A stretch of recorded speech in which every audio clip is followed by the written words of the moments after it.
Bonjour à toutes et à tous, c'est les amis Spring5 et aujourd'hui on se retrouve pour la deuxième vidéo de la journée, l'épisode 3 dont on en reparle sur Avengers Endgame. L'épisode du coup d'Avengers Endgame était sorti il y a un petit moment déjà. À ce que je vois, c'était sorti entre l'épisode 164, enfin c'est l'épisode 164 et là du coup épisode dont on en reparle numéro 3 sur Avengers Endgame. Pour ceux qui voudraient voir l'épisode dont on en reparle sur Avengers Infinity War, elle est sortie plus tôt dans la journée.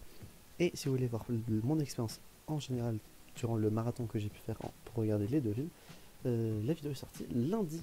Et si j'y pense, elle sera en description, tout comme l'épisode d'On n'aura pas numéro 2. Si j'y pense, il sera en description. Normalement, j'ai dit tout ce qu'il fallait. La Endgame, du coup, je l'avais noté 9,5. Déjà pour la note, et je vais pas faire comme l'épisode dont on reparle plus tôt dans la journée. Je vais la donner maintenant et je pense que je vais garder la même note, 9,5. C'est, je pense, bien pour Endgame. J'ai pas forcément de gros points négatifs à donner par rapport euh, entre temps entre mon premier visionnage et mon deuxième visionnage. Mais ouais, également, cette vidéo sera avec des spoilers, donc si vous n'avez pas vu le film, quittez la vidéo et si vous vous en foutez, vous pouvez rester. Et voilà, du coup, tout ce qui a été dit a été dit. Donc, contexte, le film du coup est l'avant-dernier film de la phase 3 du MCU, de la saga de l'infini. Le dernier film étant Spider-Man Far From Home. Mais c'est en gros le film qui conclut tout, on peut dire. Spider-Man Far From Home étant le plus derrière l'après Endgame. Mais ouais, c'était vraiment cool. Le film reste vraiment sympa à regarder aujourd'hui. Euh, le fait que les héros, etc., reviennent à la vie suite au snap de Hulk, c'était vraiment cool. La scène est bien, des portails et tout aussi masterclass que prévu.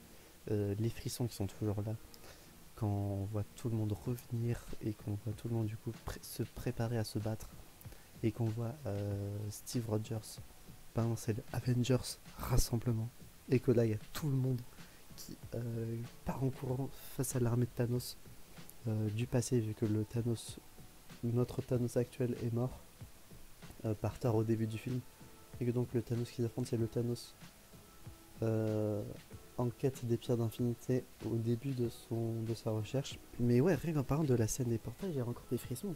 La scène est masterclass. Et j'espère que dans Secret Wars ou dans Kang Dynasty, il y aura une scène aussi belle et importante. Surtout dans Secret Wars. Dans Kang Dynasty, je pense pas qu'il y en aura une. Mais ouais, le film, je conseille vraiment de le revoir aujourd'hui. Si vous faites un petit marathon, comme dit dans la vidéo de lundi, je le conseille fortement. C'est vraiment cool. Et c'est quelque chose que je voulais faire depuis un moment. Mais ouais, sinon, bah, Endgame, que dire de plus.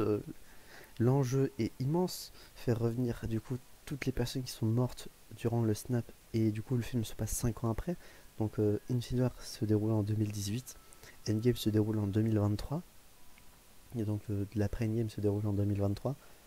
Et ouais, 5 ans à attendre ensuite que Ant-Man sorte du monde quantique, merci Laura, et que pour lui, bah, c'est juste passé 5 heures. Ensuite, la recherche du voyage dans le temps par Tony. Ensuite, bah, du coup, les voyages dans le temps à travers les différentes années pour rechercher les pierres d'infinité, c'était vraiment nickel. Euh, Vraiment, le film, je l'aime beaucoup. C'est, je pense, une des meilleures façons de finir la saga de l'infini qu'ils auraient pu faire chez Marvel. Après, bon, Far From Home, c'est l'après-game, donc je le compte pas vraiment. Mais je pense que vous m'aurez compris. Voilà, je pense avoir dit tous les points positifs que j'avais en tête. Point négatif, euh, peut-être certains diront la durée, mais pour moi la durée n'a pas eu d'incidence sur moi, j'ai beaucoup apprécié. Et note, du coup, comme dit en début de vidéo, je vais garder la même note que durant l'épisode dont on parle classique, donc 9,5. J'espère que cet épisode dont on en parle vous aura plu. Si c'est le cas, n'hésitez pas à vous abonner, à mettre un petit pouce bleu, à activer la cloche, à mettre en commentaire votre avis sur Avengers Endgame en spoiler. Vous avez le droit sous cette vidéo. Et si vous n'avez pas vu le film, je comprends toujours pas pourquoi vous êtes actuellement ici. J'espère du coup que cette vidéo vous aura plu. On se retrouve donc, j'espère, la prochaine fois pour de prochaines aventures. C'est Vegan5 et je vous dis enjoy.